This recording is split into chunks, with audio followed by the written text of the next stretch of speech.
G'day, my name is Laura Baer and I'm your local Aussie Girl Realtor and I work for Porchlight Real Estate Group.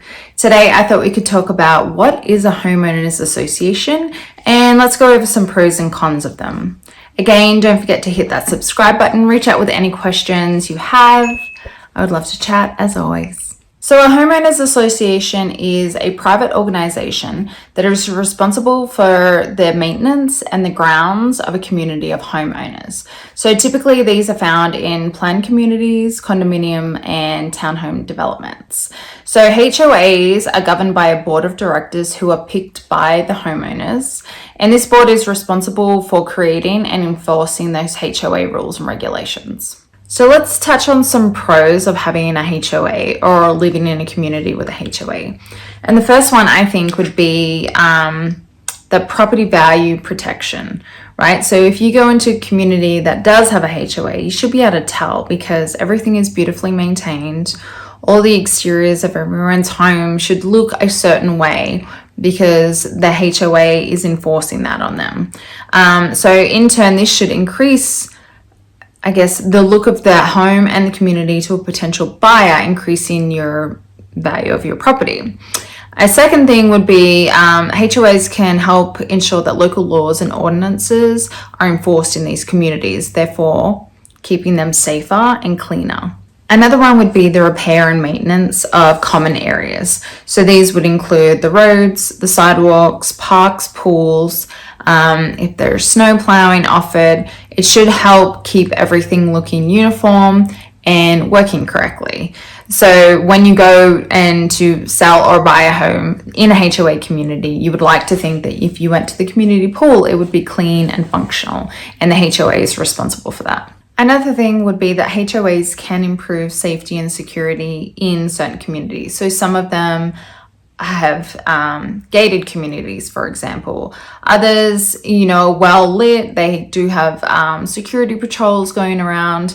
Even noise ordinances. Like if you have a barking dog, a neighbor with a barking dog, it can definitely help prevent those neighbor disputes because there are these ordinances in place and you can enforce them.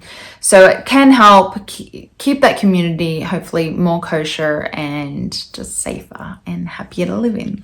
Another thing would be the amenities and services provided within that neighborhood HOA. So for example, you could save money on having to get a gym membership if your community HOA offers a gym, or a pool even.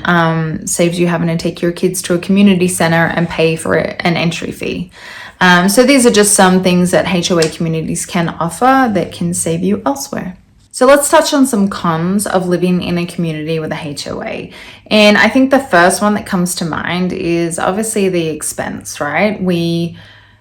It's definitely something you want to factor in when looking in a community that does have a HOA, because not only is that a monthly or annual fee that you have to budget in for, but it also can change. I personally have townhomes in a HOA community, and I'm sure that HOA is going to go up because we've recently had hail and we've had storm damage and things of that nature. And the only way we can continue to maintain those open spaces, parks and things of that nature, is to increase those HOA fees. Another con would be some HOAs can have very strict rules and regulations. So if, for example, you no longer love the color of your house, you can't just go and pick whatever color you want and paint it. You have to get it approved through the HOA, and there is a chance that they could deny it. And they have to say, they might say you can only pick from these certain colors, which also you may not love. So there are definitely, you want to look at those restrictions and rules before purchasing your property in that HOA association to make sure that you can abide by their rules and regulations. Another con would be the lack of control you have at times. So for example, things might go to a vote and if they're passed or not, but ultimately they get the final say. So although you do own the home, if you want to make changes to the exterior or add a fence or a patio or whatever, it has to go through the HOA and they can deny it and you don't have any control over that. Another con to me is the lack of transparency sometimes about not only the financials, but also where that money is going, how it's being spent, and the communication isn't always the best. Like, I've personally had to call HOAs before, and you kind of get the runaround, oh no, you need to talk to this person, you need to talk to this person, and it's really hard to get an actual decision maker to be able to tell you the answer to some things. And then lastly is, if you do have an issue or have a dispute with the HOA, it could end up in court, which can be a very expensive and time-consuming process.